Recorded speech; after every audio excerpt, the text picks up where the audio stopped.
வணக்கம். Big topic with Karthik Mayakumar. இந்த 75ஆம் ஆண்டு சுதந்திர தின விழாவை முன்னிட்டு பிரதமர் மோடி அவர்கள் ஒரு விஷயத்த சொல்லியிருந்தாப்புல, வல்லரசு நாடு அப்படின்றத சார்ந்து. இதுதான் இப்போ மிகப்பெரிய பேசுபொருளாக மாறி இருக்குங்க இந்தியா முழுக்கவே. இந்தியாவால் வல்லரசு நாடு அப்படின்ற ஒரு ஸ்டாண்டை அவ்வளோ எளிமையாக அடைஞ்சிட முடியுமா? இதை பற்றி நம்ம ரொம்ப டீட்டெயிலாக இன்றைக்கி ஷோவில் பேச போகிறோம். நிகழ்ச்சிகளை போகலாம்.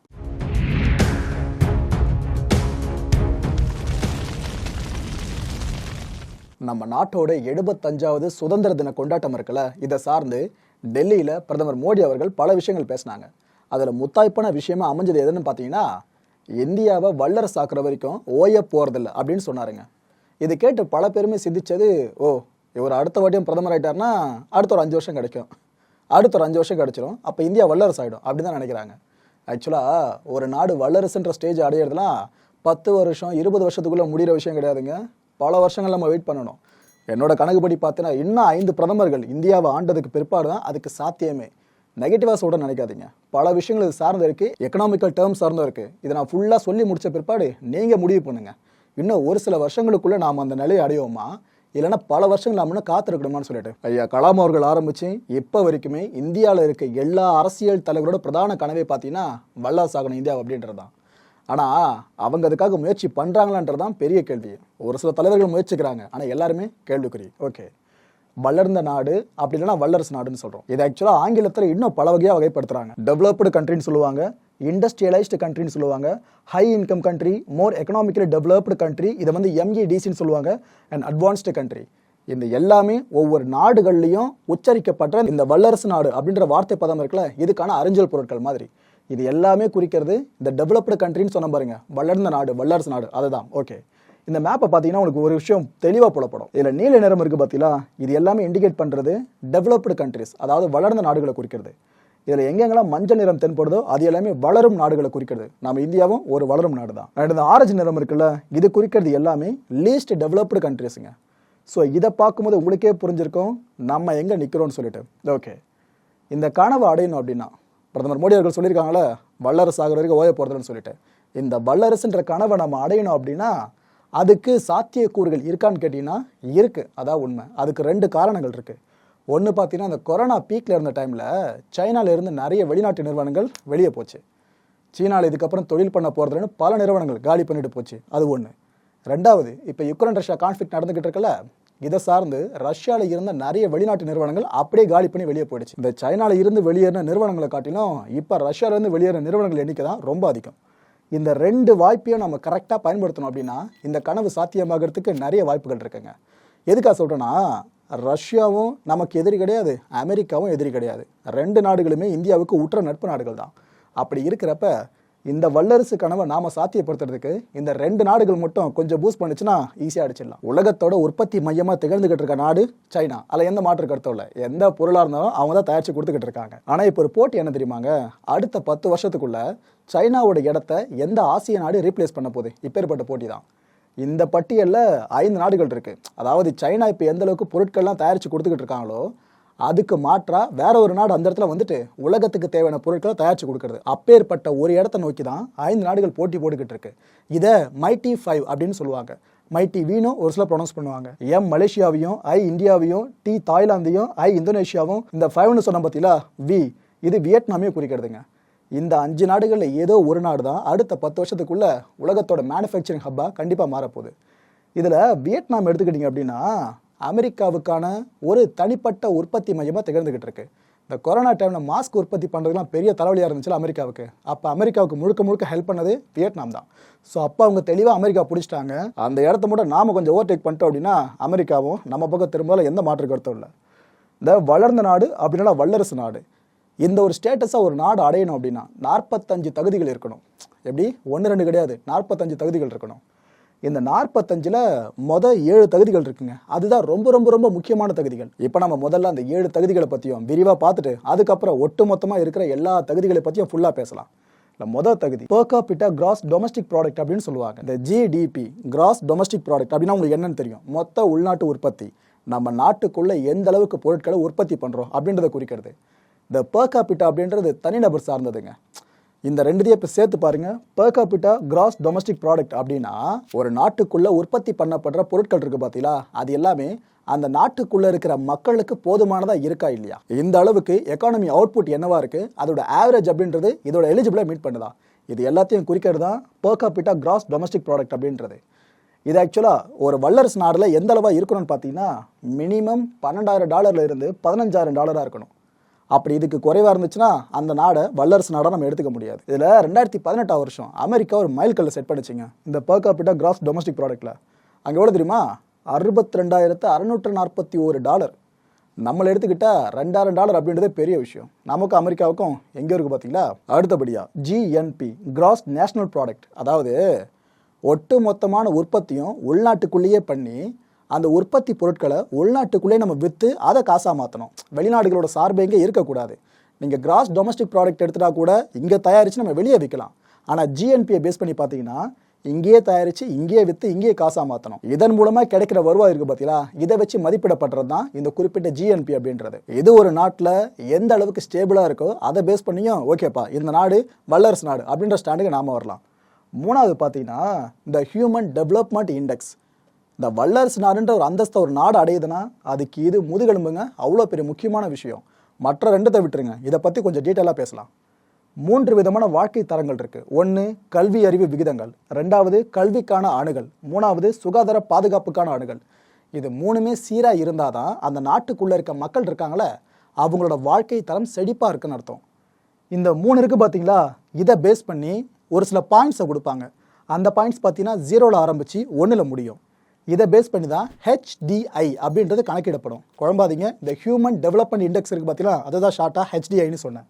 இந்த 0லேருந்து 1 அப்படின்றது 0.114, 0.234, 0.9 இது மாதிரி போயிட்டு கடைசியாக 1ன்ற முழுமையான பாயிண்ட் நிற்கும். இப்படி தான் மதிப்பிடப்படும். ஓகேவா, இது மைண்டில் வச்சுக்கோங்க. வல்லரசு நாடுகளில் பொதுவாக இந்த HDI பார்த்தீங்கன்னா 0.8 இருக்கணும். இதுக்கு கம்மியாக இட் மீன் 0.7 இருந்தாலும் அது வல்லரசு நாடுன்ற கணக்கில் கொள்ளப்படாது. 2017 வருஷம் HDIயில் ஆதிக்கம் செலுத்திய நாடு ஒன்று இருக்குங்க, நார்வே. அவங்க நம்பரை பீட் பண்ணுறதுக்கு இப்போ வரைக்கும் எந்த நாடுகளும் பெருசாக முடியலன்னு தான் சொல்லலாம். எவ்வளோ தெரியுமா, 0.953. இந்த ஒரு ரெக்கார்டை நார்வே ஹோல்ட் பண்ணியிருக்காங்க. அதே 2017 அமெரிக்காவை எடுத்துக்கிட்டிங்கன்னா 0.924 இருந்துச்சு HDI. ஆக்சுவலாக அமெரிக்கா தான் இப்போதைக்கு உலகத்திலே பெரிய வல்லரசு நாடாக பார்த்துக்கிட்டு இருக்கோம். ஆனால் அப்பேற்பட்ட நாடு HDIயில் பார்த்தீங்கன்னா நார்வே கிட்ட தோத்து இருந்துச்சு. அடுத்த 4வது தகுதி வறுமையாக அந்த நாட்டில் இருக்கக்கூடாதுங்க. இந்த வறுமையால் பட்டினிச்சாவு அதுதான் செய்திகள் கேள்விப்படவில்ல, அது மாதிரி அங்கே இருக்கிற ஒருத்தர் கூட இப்பேற்பட்ட நிலைமை நேர்ந்துடக்கூடாது. சரிவே இல்லாத நிலையான தொழில்துறை வளர்ச்சி. ஒரு நாட்டில் தொழில்துறை வளர்ச்சி எந்தளவாக இருக்கோ அதை பேஸ் பண்ணி தான் அந்த நாட்டோட பொருளாதார வளர்ச்சியும் அமையும். ஜனநாயகமும் பத்திரிக்கை சுதந்திரமும் பாதுகாக்கப்படணும். அங்கே உள்ளுக்குள்ள ஒரு பத்திரிகையாளருக்கு பிரச்சனை, அவங்களால பெருசாக எதுவுமே சுதந்திரமாக செயல்பட முடியலன்றா அந்த நாடு அப்படின்றது வல்லரசு நாடுன்ற கேட்டகரிக்குள்ளே வரவே வராது கடைசி வரைக்கும். தரமான சுகாதாரத்தையும் சிறந்த கல்வியவும் மக்கள் ஈஸியாக பெற்றுக்கொள்கிற மாதிரி இருக்கணும். அதாவது ரொம்ப கஷ்டப்பட்டு நிறைய பணம் செலவு பண்ணி இந்த 2 விஷயத்தையும் மக்கள் பெறவே கூடாது. அப்படி கஷ்டப்பட்டு பெறக்கூடிய சூழல் நிலவர நாடு எவ்வளோ பணம் சம்பாதிச்சாலும் இந்த வல்லரசு நாடுன்ற கேட்டகரிக்குள்ளேயே வராது. நம்ம இந்தியா எந்த அளவு தவிச்சுக்கிட்டு இருக்கு இந்த 2 விஷயம் சார்ந்துன்னு உங்களுக்கு நான் சொல்லி தெரிய வேண்டாம். அடுத்து 8வது தகுதி பார்த்தீங்கன்னா நேர்மையான தேர்தலுங்க. இந்த முறைகேடு பண்ணி எலெக்ஷனை ஜெயிக்கிறதுலாம் சொல்லி நம்ம நிறைய கேள்விப்பட்டிரு போல, அது போல் அடிக்கடி ஒரு நாட்டுக்குள்ளே நடந்துகிட்டு இருக்குன்னா அதுவும் இந்த வல்லரசு நாடுன்ற கேட்டகரிக்குள்ளே வரவே முடியாது. அதிக மின் உற்பத்தியும் சிறந்த மின் விநியோகமும் தேவை. சட்டம் இயற்றுவோருக்கான சுதந்திரம் ரொம்ப ரொம்ப ரொம்ப ரொம்ப மேண்டேட்ரி. இந்த லா மேக்கர்ஸ் எம்பிஸ் இருக்காங்களா, நாடாளுமன்ற உறுப்பினர்கள், இவங்க எல்லா விஷயத்துலையும் சுதந்திரமாக செயல்படணும். ஏன்னா சட்டத்தை இயற்றுறதே அவங்க தான், நாடாளுமன்றம் தான் ஃபுல்லாக. இது கடைசியாக தான் குடியரசுத் தலைவர் ஒப்புதலுக்கு போகும், ஜஸ்ட் கையொப்பதுக்கு மட்டும்தான். மற்றபடி உள்ளுக்குள்ள தான் டிஸ்கஷன் எல்லாமே நடந்துகிட்டு இருக்கும் அந்த மசோதா சார்ந்து. அப்பேற்பட்ட எம்பிஸ் சுதந்திரமாக செயல்படணும். பாரபட்சமற்ற நீதித்துறை. எனக்கு ஒரு சித்தாந்தம் இருக்குது, நான் ஜட்ஜாக இருந்தேன் அப்படின்னா எனக்கு ஒரு சித்தாந்தம் இருக்குது, என் கட்சிக்காரனுக்கு ஆதரவாக தான் தப்பே அவர் பண்ணியிருந்தாலும் நான் ஒரு நல்லவரும் சொல்லி விடுதலை பண்ணி அனுப்பிச்சி விட்டுருவேன். இது போல யாருக்கும் பாரபட்சம் இல்லாமல் நீதித்துறை ஒழுங்காக செயல்படணும். ஜட்ஜஸை மட்டும் பாயிண்ட் சொல்லணும்னு நினைக்காதீங்க, கீழே இருக்காங்க பார்த்தீங்கன்னா சட்டத்தை பாதுகாக்கிறவங்க, போலீஸ் அஃபிஷியல் வரைக்கும் எல்லாருமே சேர்த்து தான் சொல்கிறேன். 12வது குவாலிஃபிகேஷன் பார்த்தீங்கன்னா தணிக்கை அண்ட் விசாரணை அமைப்பு இருக்குல்ல, இது ரொம்ப ரொம்ப ரொம்ப சுதந்திரமாகவும் வெளிப்படைத்தன்மையோடும் நியாயமாகவும் செயல்படணும். நம்ம நாடு சார்ந்த ஆடிட்டிங் இருக்கு பாருங்க, அந்த ப்ரொசீஜர் பயங்கரமாக போகும். இந்த பட்ஜெட் தாக்கல் பண்ணதுக்கு முன்னாடி தணிக்கை குழுவோட ஆலோசனைன்றது இன்றியமையாத ஒன்றா பார்க்கப்படும். அந்த ப்ரொசீஜர் ஏதாவது குளறுபடி நடந்து நம்பர்ஸ் மிஸ்மேட்ச் ஆச்சுன்னா அது 1 வருஷம் வரைக்கும் பட்ஜெட்லேயே துண்டு விடுறதுக்கு வாய்ப்பு ஏற்படுத்தும். அவ்வளோ பெரிய விஷயம் இது. அண்ட் விசாரணை அமைப்புகள் இருக்குல்ல, சிபிஐ மாதிரி, இவங்களும் வெளிப்படைத்தன்மையோடு மேலே கீழே யாருமே பார்க்காம என்ன உண்மையோ அதை மட்டும் வெளியே கொண்டு வரதுக்கு முயற்சிக்கணும். 13வது குவாலிஃபிகேஷன் பார்த்தீங்கன்னா வெளிப்படைத்தன்மை எல்லா விஷயத்திலும் பொதுவாகவே இருக்கணும். ஊழல் ஒழிப்பு, இந்தியாவில் இருந்து ஊழலை ஒழிக்கணும். நம்ம அதுக்கப்புறம் வேணா இந்த வல்லரசுன்ற கனவை காணலாம் போல இருக்கு. முற்போக்கு அண்ட் திறந்த மனதோடு ஒரு சமூகம் கட்டமைக்கப்படணுங்க. எதுக்கெடுத்தாலும் குறை சொல்லிக்கிட்டு நெகட்டிவாக பேசிக்கிட்டு இப்படி இல்லாமல் இந்த முற்போக்கு சிந்தனை ஒரு 50 வருஷத்துக்கு அப்புறம் இந்த உலகம் எப்படி இருக்க போகுது, நாம் இப்போவே அதுக்கு ரெடியான என்னன்னு சொல்லிட்டு அது சார்ந்த சிந்தனைகள் அதிகமாக உட்புகுத்தணும். வல்லரசு நாடுகள் எல்லாமே இந்த முற்போக்கு சிந்தனையால் தான் இப்போ வல்லரசு நாடாக மாறி நிற்குது. இதை நாமளும் கற்றுக்கிறதுல எந்த தப்பும் கிடையாது. பொருளாதார சுதந்திரம், என் பணத்தை எங்கே நான் இன்வெஸ்ட் பண்ணுறதுன்ற சுதந்திரம் எல்லாருக்குள்ளேயே இருக்கணும். அதை இன்வெஸ்ட் பண்ணுறவங்களா இருக்கட்டும், அந்த இன்வெஸ்ட்மெண்ட்டை அப்சர்வ் பண்ணுறாங்களே அந்த ஸ்தாபகமாக இருக்கட்டும். அவ்வளோயாங்க. ஒரு நாட்டோட பொருளாதாரம் சார்ந்த எந்த காரணிகள் இருந்தாலும் அந்த காரணி சார்ந்த எல்லா ஃபேக்டர்ஸுமே சுதந்திரத்தோடு செயல்படணும். அதிக வேலை வாய்ப்பு விகிதம். ஆக்சுவலாக ஒரு தொழிற்சாலைக்கு ஒரு 100 பேர் வேலைக்கு வேணும் அப்படின்னா அந்த இடத்துல ஒரு 30 பேர் மட்டும் இருக்கக்கூடாது, 100 பேருமே இருக்கணும். இந்த அளவுக்கு மேன் பவரை நம்ம கரெக்டாக கிரியேட் பண்ணணும். அதுக்கான வேலை வாய்ப்புகளை ஏற்படுத்தப்பட்டுக்கிட்டே இருக்கணும். இது ரெண்டும் ஈக்குவலாக ட்ராவல் பண்ணும்போது தான் அதிக வேலை வாய்ப்பு விகிதம் ஏற்படுமே தவிர இதில் நாம் கொஞ்சம் தவறிட்டோம் அப்படின்னா, நம்ம நாட்டே எடுத்துங்க உதாரணத்துக்கு, எவ்வளோ கோடிக்கணக்கான பேர் வேலை இல்லாமல் சுற்றிக்கிட்டு இருக்காங்கன்னு. இது வேலை வாய்ப்பின்மை விகிதம்னு சொல்லுவோம். ரெண்டுக்கும் பெரிய வித்தியாசம் இருக்குது. ஸோ வேலை வாய்ப்பு விகிதம் அதிகமாகணும், வேலை வாய்ப்பின்மை விகிதம் குறைவாகணும். அடுத்தது தொழில் செய்கிறத எளிமையாக்கணும். இந்த தொழிலை நான் ஆரம்பிக்கலான்னு இருக்கேன், ஆனால் இதுக்கான ஃபார்மாலிட்டி எல்லாத்தையும் முடிக்கலான்னு பார்த்தா கவர்மெண்ட்டில் இருக்க அஃபிஷியல்ஸ் எனக்கு இசைவு தெரிவிக்க மாட்டாங்க, காசை கூட அதை கூடன்னு சொல்லிட்டு சுத்த வைக்கிறாங்க. இது போல் ஒரு தொழிலை தொடங்குறதுக்கே பல பேருக்கும் பிரச்சனைகள் ஏற்படுத்துவாங்களே. இது போல் அதிகாரிகள் களையப்படணும். அப்படி களையப்பட்டு ஒரு சிங்கிள் விண்டோ மெத்தடை கொண்டு வந்தால் மட்டும்தான் தொழில் செய்கிறது இந்தியாவில் எளிமையாக மாற்றப்படும். ஸோ இதுவும் வல்லரசு நாட்டுக்கான முக்கியமான குணாதிசயம்.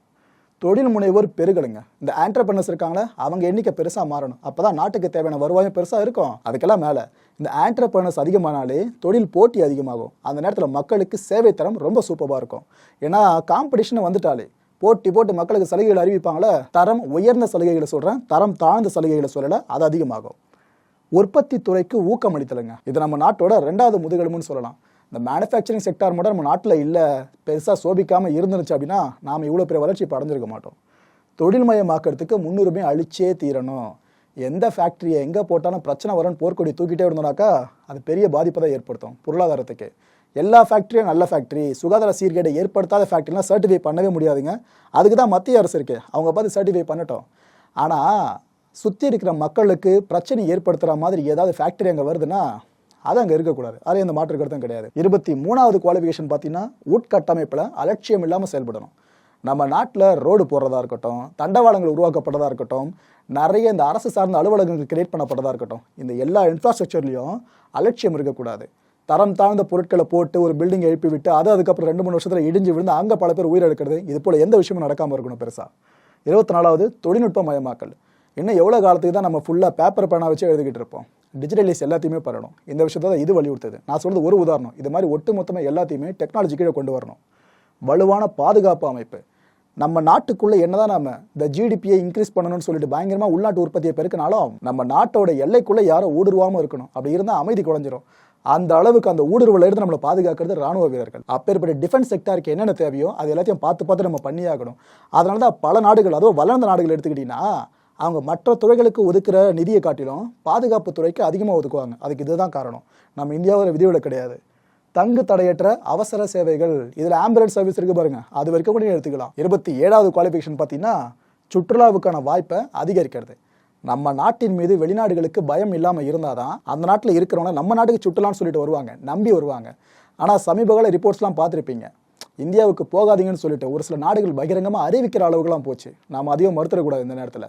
ஏன்னா இங்கே இந்த அளவுக்கு பாலியல் வன்கொடுமைகள் எண்ணிக்கை அதிகரித்து அந்த விஷயத்த மத்திய அமைப்பு ஒன்று போட்டு உடச்சிருந்துச்சு. இந்தியாவில் இவ்வளோ மணி நேரத்துக்கு இத்தனை ரேப் நடந்துகிட்டு இருக்கு, இவ்வளோ பேர் கொடுமைப்படுத்தப்பட்டு இருக்கு, அது ஒரு பெரிய லிஸ்டே வந்துருந்துச்சு. இது மாதிரி வெளியிடப்படுற அதிகாரப்பூர்வமான தகவல்கள் நம்ம நாட்டுக்குள்ளேயே சுற்றிக்கிட்டு இருக்காது, வெளிநாடுகளோட காதுக்கும் போகும். இன்னொரு முக்கியமான விஷயம், சுற்றுலா பயணிகள் இங்கே வராங்க பார்த்தீங்களா, இவங்க மூலமாகவும் நம்ம நாட்டில் அந்நிய செலாவணி கையிருப்புன்றது வெகுவாக உயரும். ஏன்னா அவங்களோட கரன்சி தானே இங்கே வந்து மாற்றிக்கிட்டு இருக்காங்க. அதை பேஸ் பண்ணி சொல்கிறேன், ஒரே கல்லில் 2 மாங்காய். ஸோ இது ஆக்சுவலாக பார்த்தீங்கன்னா ஒரே ஒரு விஷயம் கிடையாது. இது மட்டும் இருந்தால் வல்லரசு நாடு அப்படின்னு சொல்லிட முடியாது. இருக்கிற 45ல் இது 27வதாக பார்க்கப்படுறது, அவ்வளோதான். 28வது குவாலிஃபிகேஷன் பார்த்தீங்கன்னா கழிவுப் பொருட்கள் மேலாண்மை. எல்லா விதமான கழிவுகளையும் நாம் எப்படி வெளியேற்றுறோம், இதுக்கான சுவே சிஸ்டம் இருக்குது பார்த்தீங்களா, இதில் ப்ராப்பரான மேனேஜ்மெண்ட் இருக்கணும். இந்த ஒரு விஷயம் மட்டும் எடுத்துக்காதீங்க. கடல்ல சேர்க்கிற கழிவா இருந்தாலும் கடல்ல சேர்த்த பிற்பாடு அங்க என்னென்ன இம்பாக்ட் ஏற்படும், இந்த அளவுக்கு மேலாண்மைன்றதை அவங்க முன்கூட்டியே அறிஞ்சு செய்யணும். இது எல்லாத்தையும் உணர்த்துறதான் கழிவுப் பொருட்கள் மேலாண்மை. அண்ட் இதுலயே இந்த பிளாஸ்டிக் ரீசைக்கிள் பண்றதா இருக்கு பாத்தீங்களா, எல்லாம் உள்ளே வந்துடும். சீரான விவசாய வளர்ச்சிங்க. ஏன்னா இவ்வளோ பெரிய லிஸ்ட் போட்டிருக்கோம். விவசாயத்தை பற்றி பார்க்காம இருக்க மாதிரி பல பேருக்கும் தோணி இருக்கும். ஆக்சுவலாக விவசாய வளர்ச்சி அப்படின்னு நம்ம நாட்டில் இருக்கிற ஒன்று தான். உலகத்துக்கு சோறு போடுற நாடுன்னு இந்தியாவை சொல்கிறாங்க எல்லாருமே அப்படின்னா இது காரணம் இருக்குது. பல உணவுப் பொருட்கள் இங்கேருந்து தான் பல நாடுகளுக்கு ஏற்றுமதி ஆகிட்டு இருக்கு. ஆனால் என்னன்னா இந்த மான்சூனுக்கு ஏற்ற மாதிரி விவசாயம் அப்படின்றது திடீர்னு தழைத்தவங்க திடீர்னு பயங்கரமாக கீழே போயிடும். இப்படி இல்லாமல் அதை ஃபுல்லாக சீராக மெயின்டைன் பண்ணணும். அது ரொம்ப கஷ்டம்.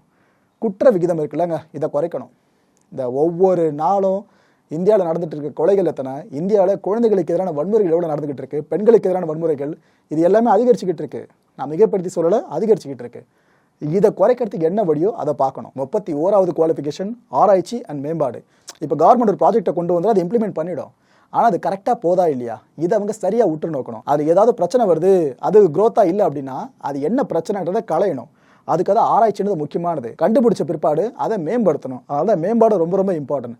இதனால தான் நிறைய பெரிய பெரிய நிறுவனங்களை பார்த்தீங்கன்னா ரிசர்ச் அண்ட் டெவலப்மெண்ட்னு சொல்லி டிபார்ட்மெண்ட்டே வச்சிருப்பாங்க. R&Dன்னு வல்லரசு நாடு அப்படின்ற அந்தஸ்தை ஒரு நாடு எட்டுறதுக்கு இது ரொம்ப ரொம்ப ரொம்ப முக்கியமானதுங்க. அடுத்தபடியாக நகர்ப்புற திட்டமிடல் அண்ட் கிராமப்புற மேம்பாடு. சிட்டியை மட்டுமே நாம் பெருசாக வளர்ச்சி அடையும் செய்யக்கூடாது. இன்னொரு பக்கம் கிராமத்தை வீழ்ச்சி அடையிறதுக்கு நாம் அப்படியே வேடிக்கை பார்த்துட்டு இருக்கக்கூடாது. ரெண்டு பக்கமும் ஈக்குவலாக இருக்கணும். இங்கே இருக்கவங்க மக்கள் தான், அங்கே இருக்கவங்க மக்கள் தான். ஸோ இந்த உணவுப் பொருட்கள் சார்ந்த மேனுஃபேக்சரிங் எங்கே அதிகம்னு பார்த்தீங்கன்னா ஆப்வியஸாக கிராமப்புறம் தான். இந்த பக்கம் சிட்டி சைடில் வந்தீங்கன்னா டெக்னாலஜி சார்ந்த மேம்பாடுன்றது அதிகமாக இருக்கும். இதெல்லாம் தான் சொல்கிறேன், ரெண்டு பக்கமும் ஈக்குவலாக பார்க்கணும்னு சொல்லிட்டு. ஒரு பக்கம் நம்ம பார்க்க மிஸ் பண்ணாலும் ஒரு நாடு வல்லரசுன்ற ஸ்டேட்டஸ் அடையிறது ரொம்ப ரொம்ப ரொம்ப கஷ்டம். 33வது சமரசம் இல்லாத தூய்மை. தூய்மை இந்தியா சொல்லிட்டு பெரிய அளவுக்கு ப்ரொபகண்டா நடந்துச்சு பார்த்தீங்களா, இது எல்லாமே இதை பேஸ் பண்ணி தான். ஆனால் இப்போ வரைக்கும் அப்படியா இருக்குது இல்லையே. கண்ட இடத்துல எச்சில் துப்புறதா இருக்கட்டும், கண்ட இடத்துல குப்பைகளை போடுறதா இருக்கட்டும், நடந்துக்கிட்டே இருக்குது. சரியான வேலைக்கு சரியான நபரை தேர்வு பண்ணி அமர வைக்கிறதுங்க. இது ஆக்சுவலாக இந்த HR இருக்காங்க பார்த்தீங்கன்னா ஒரு கம்பெனிலையும் அவங்க செய்கிற வேலை ஒவ்வொரு கம்பெனிலையும் இதை இந்தியா முழுக்கவே எல்லா வேலை வாய்ப்புகள் சார்ந்து செஞ்சால் சூப்பராக இருக்கும். ஏன்னா வேலை தெரியாத ஒருத்தரை சம்மந்தமில்லாத ஒரு வேலையில் உட்கார வச்சுன்னா அதோட அவுட்புட் எப்படி இருக்கும். இது ஒருத்தர்னு பார்ப்பீங்க. எல்லா நிறுவனங்கள் சார்ந்து இதே பண்ணாங்கன்னா இது கடைசியில் ரிசல்ட்டு நாட்டோட எக்கானமி இருக்கு பாருங்க, அங்கே வந்து காட்டும். நன்கு பாதுகாக்கப்பட்ட இயற்கை. இது ஒவ்வொரு நாட்டுக்குமே இன்றியமையாத ஒன்று. என்னதான் செயற்கை வாழ்க்கையில் நம்ம வாழ்ந்துகிட்டு இருந்தாலும் இயற்கையை நம்ம சேதமாக்கிட்டு நம்மளை வளர்த்துக்க முடியவே முடியாது. இதுதான் நிதர்சனம். கலையின் கலாச்சாரம் இருக்குல்ல, இது செழிப்பாக இருக்கணும். டவுட் வரலாம், ஏன்பா வல்லரசு நாடாகிறதுக்கும் இந்த கலைக்கும் கலாச்சாரத்துக்கு என்ன சம்மந்தம்னு சொல்லிட்டு. ஒரு நாட்டோட அடையாளம் அப்படின்றது அந்த நாட்டில் பேசப்படுற மொழிகள், அந்த நாட்டில் இருக்கிற மதங்கள், அந்த நாட்டில் பின்பற்றிக்கிட்டு இருக்க பழக்க வழக்கங்கள், அந்த நாட்டில் இருக்கிற கலாச்சார மரபுகள், பாரம்பரியம், இது எல்லாத்தையும் சங்கமிச்சு தான் ஓ இந்தியானா இதுக்குப்பா, இந்த அமெரிக்கானா இதுக்குன்னு சொல்லிட்டு ஒரு நிலைப்பாடுக்கு சர்வதேச நாடுகள் வரும். அதுவும் நம்ம நாடுலாம் கலையின் கலாச்சாரத்தில் டாமினன்ட்டு, உலகத்திலேயே டாமினன்ட்டு. சுற்றுலா போகணும் அப்படின்னு ஆசைப்படுற பல பேரும் குவியல் இடமா இருக்கிறதும் நம்ம இந்தியா தான். ஆன்மீக பூமியாக இருக்கிறதும் நம்ம இந்தியா தான். அந்த அளவுக்கு நம்ம நாட்டுக்குள்ள கலையின் கலாச்சாரத்தை செழித்தவங்க செஞ்சோம்னாக்கா உலக நாடுகளோட பார்வை இங்கே பெருசாக விடும். எந்த அளவுக்கு நாம் உங்களோட கவனத்தை ஈர்க்கிறோமோ அந்த அளவுக்கு நாம மேலே வரதுக்கு பெரிய காரணமாக இது அமையும். 37வது விஷயம் பார்த்தீங்கன்னா விளையாட்டு துறையிலையும் சிறந்து விளங்குறது. இந்த ஒலிம்பிக்ல எதுக்காக கோல்டு அடிக்கணும்னு சொல்லிட்டு பல நாடுகள் பல வருஷமா வீரர் வீராங்கனைகளுக்கு பயிற்சி கொடுத்துக்கிட்டு இருக்குன்னு நினைக்கிறீங்க. இதுவும் பிரஸ்டீஜ் இஷ்யூ தான். ஒலிம்பிக்ல ஒரு நாடு இவ்வளோ கோல்டு அடிச்சு பதக்கப்பட்டியில் முதல்ல இருக்குன்னா அது எவ்வளோ கெத்தாக இருக்கும். ஏன்னா உலகத்தில் அந்த நாடு தான் அந்த விளையாட்டில் பெஸ்ட்டுன்னு அர்த்தம். அதுலேயே நம்ம நாடு சிறந்து விளங்குனா மேபி வல்லரசு நாடுன்ற கேட்டகரியில் நம்மளும் டாப்பில் வரலாம். ஓகே. 38வது தகுதி பார்த்தீங்கன்னா சர்வதேச நாடுகளோட போட்டியிடும் அளவுக்கு சினிமா தரம் இங்கே பெருசாக இருக்குது. இது மறுக்க முடியாத உண்மைதான். ஏன்னா இங்கிலீஷ் அப்படின்ற ஒரு லாங்குவேஜில் நாம் மேற்கத்திய நாடுகளோட படங்கள் எல்லாத்தையும் நம்ம முடிச்சிருவோம். ஆனால் இங்கே எடுத்துக்கிட்டிங்கன்னா பல மொழிகளில் பல படங்கள் வெளியாகிட்டே இருக்கும். ஒவ்வொரு படத்தில் ஒவ்வொரு நாட்டு இருக்கும். இதுதான் முக்கியம். அதனால் உலகத்திலேயே பெரிய சினிமா இண்டஸ்ட்ரியா இந்தியன் சினிமா இண்டஸ்ட்ரியை மேற்கத்திய நாடுகளே சொல்லும். ஆனால் இந்த தரம் உலக தரத்தோடு இருக்கணும். சினிமா தரம் ஓகேவா. வெளிநாடுகளோடு சுமூகமான உறவை பேணி பாதுகாத்துக்கிட்டே இருக்கணும். நம்மளுக்கு இப்போ பங்காளி தேசமான பாகிஸ்தான் கிட்டையும் பக்கத்தில் சைனா கிட்டையும் பிரச்சனை தான். ஆனால் பெரும்பாலான உலக நாடுகள் நம்ம கூட இன்னும் சுமூகமான உறவு தான் கடைபிடிச்சிக்கிட்டு இருக்கு. இந்த யுக்ரைன் ரஷ்யா கான்ஃப்ளிக்ட்டில் கூட யுக்ரைன் நம்மளை வசைப்பாடலை, ரஷ்யாவும் நம்மளை வசைப்பாடலை, அவ்வளோ ஏன் அமெரிக்காவும் நம்மளை வசைப்பாடலை. ஸோ இப்போ வரைக்கும் டிப்ளமேட்டிக் டை அப்படின்றது ஓகே கரெக்டாக தான் போயிட்டுருக்கு. பாலின பாகுபாடுங்க, இது ஆக்சுவலாக பெருசாக இருக்கக்கூடாது. பாலின பாகுபாடுன்ற ஒன்று எந்த நாட்டில் இல்லாமல் பாலின சமத்துவம் நிலவுதோ அந்த நாடுகளில் எந்த பிரச்சனை நடந்தோ பெருசாக இருக்காது. நல்லா கவனிச்சு பாருங்க, உங்களுக்கே தெரியும் நான் சொல்கிற விஷயம். இந்த டிரான்ஸ்ஜெண்டர்லாம் இருக்காங்களே, இவங்க ஒரு பார்வையில் பார்த்து அவங்கள வெறுத்து ஒதுக்கிறது, பெண்கள் அப்படின்னால பலவீனமானவங்க அப்படின்னு ஒரு சில ஆண்களால் சித்தரிக்கப்படுறது, இதெல்லாம் தான் பெரிய பிரச்சனைகளுக்கு அடித்தள காரணமாக அமையும். இப்போ ஏற்பட்ட பாலின பாகுபாடு இல்லாமல் பாலின சமத்துவம் நாட்டில் நிலவுது அப்படின்னா ஆட்டோமேட்டிக்காக அந்த நாட்டில் அடுத்தடுத்து என்ன வேலை நடக்கணுமோ அந்த எக்கானமிக் அவுட்புட் சார்ந்து நடந்துக்கிட்டே இருக்கும். 41வது விஷயம், வாய்ப்புகள் வழங்கப்படுறதுல சமத்துவமாக இருக்கணும். அதாவது என் பங்காளி அப்படின்ற ஒரே காரணத்துக்காக என் கம்பெனியில் சிஇஓன்ற போஸ்ட் அவனுக்கு கொடுத்துடக்கூடாது. ஆனால் அவனுக்கு திறமையாக இருக்காது, ஓகேவா, கொடுத்துடக்கூடாது. யாருக்கு எந்த வேலை சரியா இருக்கும்னு சொல்லி டேலண்ட்டை பேஸ் பண்ணி உங்களுக்கு வாய்ப்புகள் வழங்கப்படுமே தவிர என்னோட இன்ஃப்ளூயன்ஸ் சார்ந்து மட்டுமே அந்த திறமையற்ற நபருக்கு ஒரு வேலையை கொடுத்து அழகு பார்க்கவே கூடாது. 42வது தகுதி, மத நல்லிணக்கம். இந்தியாவோட அடையாளமே சர்வதேச அரங்கில் பார்த்தீங்கன்னா வேற்றுமையில் ஒற்றுமை உள்ள நாடு அப்படின்றதான். அவ்வளோ மொழிகள், அவ்வளோ இனங்கள் இருந்தோம். இங்கே நாம் இப்போ வரைக்கும் ஒற்றுமையாக தான் இருந்துகிட்டு இருக்கோம். ஸோ எனக்கு தெரிஞ்சு இந்த விஷயம் ஓகேங்க. ஆனால் என்ன, அவ்வப்போது இஸ்லாமியர்கள் சார்ந்து ஏதாவது டிபேட் சொல்லி யாராவது எதனா பேசி தொலைச்சி அதுக்கப்புறம் இஸ்லாமிய பெரும்பான்மை நாடுகள் இந்திய அரசுகிட்ட கொஞ்சம் கடுமையாக நடந்துக்கிற விஷயங்களும் நடந்துக்கிட்டு தான் இருக்குது. எல்லாத்தையும் ஓப்பனாக பேசலாமே, எதுக்கு மறக்கணும். ஓகே, 43வது குவாலிஃபிகேஷன், இந்த சீனியர் சிட்டிசன்ஸ்லாம் இருக்காங்களா நம்ம நாட்டில், இவங்களோட நல்வாழ்வை நாம் உறுதிப்படுத்தணும். இந்த பென்ஷன்ஸ் விஷயங்களாக இருக்கட்டும், இதை சார்ந்து நிறைய அரசோட சலுகைகளாக இருக்கட்டும், அவங்களுக்கு முறையாக போய் சேர்ந்துக்கிட்டே இருக்கணும். அரசு ஊழியர்களோட மறுசீரமைப்பு இருக்குல்லங்க, இது ரொம்ப ரொம்ப முக்கியம். அண்ட் அதே கவர்மெண்ட் ஸ்டாஃபோட பதவி உயர்வு, இடமாற்றம், இது எல்லாத்துலேயும் நேர்மையை கடைபிடிக்கணும். அந்த இடத்துல யாராவது லஞ்சம் வாங்கிட்டு வேலையை காமிச்சு, அதிகமாக யார் லஞ்சம் கொடுக்குறாங்களோ அவங்க கேட்குற இடத்துக்கு ட்ரான்ஸ்ஃபர் போட்டு கொடுப்பாங்களே, இது போல் வேலை பெருகுச்சுன்னா அங்கே அலட்சியம் பெருகும். போட்ட காசு திரும்ப எடுக்கிறதுக்கு தான் அந்த கவர்மெண்ட் அஃபிஷியல் ஒர்க் பண்ணிக்கிட்டு இருப்பாங்க. அப்படி இருந்தால் அரசு இயந்திரம் எப்படி ஒழுங்காக செயல்படும்? இப்போ ஏற்பட பிரச்சனை இங்கே இருக்குது. இல்லை கடைசியாக 45வது பார்த்தீங்கன்னா தேசிய ஒற்றுமை. ஒரு நாடு பொருளாதார ரீதியாக மேலே வருது அப்படின்னா ஒற்றுமைன்ற ஒன்று இல்லாமல் அது சாத்தியமே இல்லை. மக்களே, என் அன்பார்ந்த இந்தியர்களே, இந்த கண்டென்ட்டை பொறுத்த வரைக்கும் நாம் சிந்திக்க வேண்டிய முக்கியமான சில விஷயங்கள்ல முதன்மையான விஷயம் என்னன்னு பார்த்தீங்கன்னா, இந்த 75ஆம் ஆண்டு சுதந்திர தினத்திலாவது இந்த 45 தகுதிகள் சொன்ன பாருங்க, ஒரு நாடு வல்லரசுன்ற கனவு எட்டுவதற்கான தகுதிகள், இது எல்லாத்தையும் சாத்தியமாகிறதுக்கு முயற்சி பண்ணலாம். பல வருஷங்கள் ஆகும், இல்லைன்னு சொல்லலை. ஆனால் நம்ம சாத்தியப்படுத்துறதை மட்டும் ஸ்பீடாக பண்ண ஆரம்பிச்சிட்டோம். பல வருஷங்கள் இல்லைங்க, சில வருஷத்துலேயே இந்த அசாத்தியம் சாத்தியமானாலும் ஆச்சரியப்படுறதுக்கு இல்லை. ஓகே, ரெண்டாவது சிந்திக்க வேண்டிய விஷயம், இந்த வளர்ந்த நாடுகள்லாம் பார்த்தீங்களா, அதில் பெரும்பாலும் ஐரோப்பிய நாடுகள் தான் இருக்கும். ஐரோப்பிய நாடு ஒன்றுனாலே அது டெவலப்டு கண்ட்ரிப்பா அப்படின்னு நாமளே சொல்கிற அளவுக்கு தான் அந்த மேப்பில் பார்த்துருப்போம். ஸோ இந்த ஐரோப்பிய நாடுகள்லாம் எந்த மாதிரியான பொருளாதார கொள்கையை கொண்டிருக்கு, இதை நம்ம அப்சர்வ் பண்ணி அதில் எல்லாத்தையும் எடுத்துக்க வேண்டாம். நம்ம நிலப்பரப்புக்கும் நம்ம மக்கள் தொகைக்கும் எது சரியாக இருக்குமோ அந்த பாலிசிஸ் எடுத்துக்கலாம், தப்பே கிடையாது. இல்லை அடுத்த முக்கியமான விஷயம், இந்தியாவுக்கு வரம் பார்த்தீங்கன்னா மக்கள் தொகை தான், இந்தியாவுக்கு சாபம் பார்த்தீங்கன்னாலும் அதே மக்கள் தொகை தான். ஏன்னா வளர்ந்த நாடுகள் எடுத்துக்கிட்டிங்கன்னா மேக்சிமம் அங்கே மக்கள் தொகை ரொம்ப ரொம்ப குறைவாக தான் இருக்கும். கம்மியான மக்கள் இருந்தாலே அவங்களுக்கு உள்நாட்டு தேவைன்றது ரொம்ப கம்மியாக இருக்கும். அவங்களோட ப்ரொடக்ஷன் எல்லாத்தையும் வெளிநாடுகளுக்கு கொடுக்க முடியும். அந்த நாடு செழித்து மேலே வந்துக்கிட்டே இருக்கும். ஏன்னா ஒரு நாட்டில் எந்த அளவுக்கு இறக்குமதி குறைஞ்சி ஏற்றுமதி அதிகரிக்குதோ அதுதான் அந்த குறிப்பிட்ட நாடு வல்லரசு நாடாக மாறி இருக்கு அப்படின்றத குறிக்கிற முதல் ஃபேக்டராக அமையும். ஸோ அதுக்கு தான் சொல்கிறேன், நமக்கு நாட்டுக்குள்ளேயே இவ்வளோ பேர் இருக்காங்க மக்கள் அப்படின்னா இவங்களோட தேவை போக நம்ம வெளிநாடுகளுக்கு கொடுக்கறதுனா கொஞ்சம் கஷ்டமான விஷயம் தான். ரெண்டுத்தையும் பேலன்ஸ் பண்ணது ரொம்ப கஷ்டம் தான். ஆனால் என்ன, ஜிஎன்பி மட்டும் இந்தியாவில் மக்கள் தொகை அதிகமாக இருக்கிறதுக்கு ஒரு வரப்பிரசாதமாக அமைஞ்சிருக்கு, அதில் இந்த மாற்று கருத்தும் இல்லை. ஆனால் நம்ம இதுலேயும் ஃபோக்கஸ் பண்ணியே ஆகணும். ஸோ மக்களே, இப்போ நீங்கள் சொல்லுங்கள், பிரதமர் மோடி அவர்கள் பேசியிருக்காங்களே இந்தியாவை வல்லரசு நாடாக மாற்றும் வரைக்கும் ஓய போகிறதில்லன்னு சொல்லிட்டு, இது சாத்தியமாகும்னு நினைக்கிறீங்களா? அப்படி ஆமாப்பா சாத்தியமாகும் அப்படின்னா எத்தனை வருஷங்களுக்குள்ளே ஆகும்னு நினைக்கிறீங்க? இது ஆக்சுவலாக நீங்கள் 19 சொல்ல வேணாம், நான் சொன்ன 45 விஷயங்கள் இருக்குது பார்த்தீங்களா, அது எல்லாத்தையும் திரும்ப ரீகால் பண்ணிவிட்டு அதுக்கப்புறம் இந்தியா இவ்வளோ வருஷத்துக்குள்ளே வல்லரசு ஆகும் அப்படின்ற ஒரு பதிலை எனக்கு தெரிவிங்க. அடுத்த நிகழ்ச்சியில் சந்திக்கலாம். நன்றி, வணக்கம், ஜெய்ஹிந்த்.